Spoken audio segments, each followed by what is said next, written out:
Pernah dengar istilah subaltern? Mungkin kedengarannya agak berat dan akademis ya, tapi ini tuh konsep kunci banget buat ngerti kenapa suara sebagian orang kayaknya nggak pernah sampai ke telinga kita. Nah, hari ini kita akan bedah tuntas gagasan yang super kuat ini. Oke, kita langsung aja ya. Sekilas kita mungkin mikir, oh subalter itu ya pastinya orang-orang yang miskin atau ditindas. Tapi, tunggu dulu. Kenyataannya jauh lebih kompleks dari itu. Dan justru disitulah letak kerennya konsep ini. Intinya tuh ada di sini. Coba deh bayangin, ada seorang pengusaha kaya, pabriknya digusur semena-mena. Dia protes, tapi media diam aja, pejabat juga nggak nanggepin. Walaupun dia punya uang, dalam situasi ini dia nggak punya akses buat nyuarain masalahnya.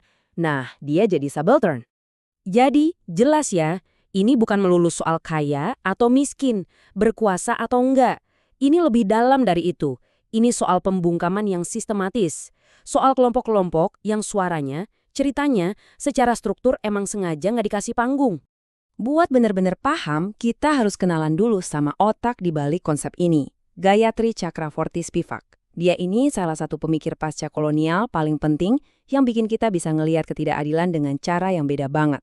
Menurut Spivak, subaltern itu ya mereka yang posisinya seolah dihapus dari peta kekuasaan. Mereka ada, mereka nyata, tapi dalam cerita besar yang dibikin sama penguasa, mereka dianggap nggak ada. Suara mereka sama sekali nggak dihitung. Spivak itu nggak ujuk-ujuk nemuin ide ini. Dia tuh kayak seorang chef yang ngeramu 3 bumbu utama. Perjuangan kelas dari Marxisme, ketidakadilan gender dari feminisme, dan soal gimana bahasa bisa membentuk realitas dari dekonstruksi. Hasilnya, sebuah alat analisis yang super tajam. Nah, di bagian inilah analisis Spivak jadi nusuk banget. Ia menunjukin gimana konsep subaltern ini bekerja secara spesifik dan bisa dibilang brutal ke perempuan, apalagi di negara-negara bekas jajahan.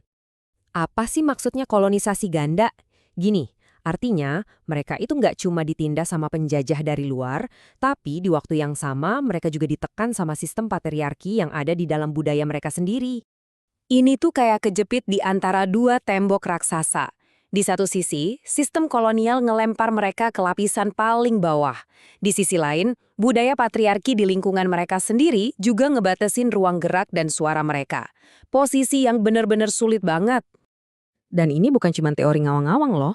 Kalau kita lihat karya sastra dari zaman kolonial, contohnya novel-novel Jawa lawas, kita bisa lihat dengan jelas banget gimana penindasan ganda ini beneran terjadi di kehidupan sehari-hari. Dengerin deh kutipan ini. Mursiati, seorang perempuan cerdas yang punya mimpi, cita-citanya dipatahin gitu aja. Bukan sama penjajah loh, tapi sama babanya sendiri. Suaranya buat sekolah lebih tinggi dibungkam sama pandangan patriarki yang bilang tugas perempuan itu bukan cari nafkah. Nyesek. Jadi ada banyak banget mekanismenya yang jalan barengan.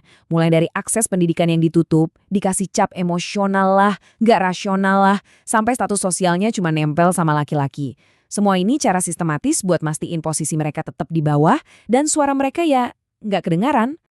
Oke, sekarang kita masuk ke lapisan yang paling tricky. Spivak ngajuin pertanyaan kritis banget.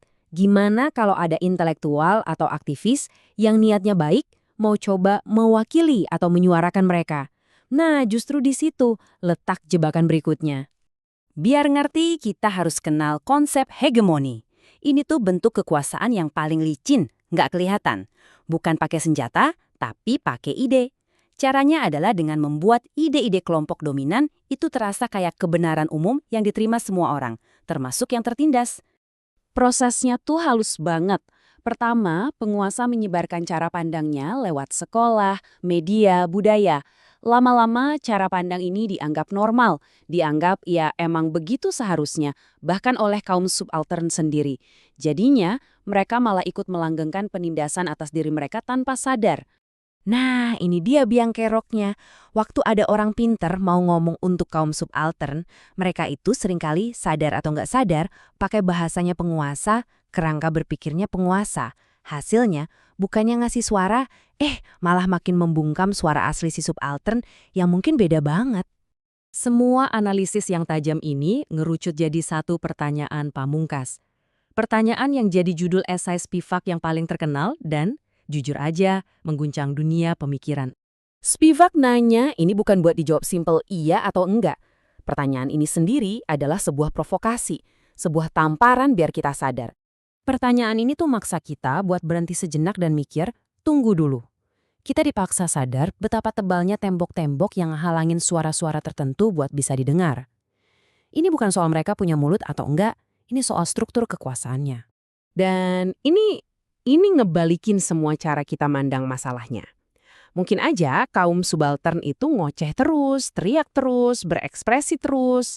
Tapi pertanyaannya, apakah sistem yang kita punya ini, dengan hukumnya, medianya, bahasanya, punya telinga yang disetel untuk mendengar frekuensi mereka? Pada akhirnya, Spivak ngelempar tantangan itu balik ke kita. Ini bukan lagi soal mereka, tapi soal kita.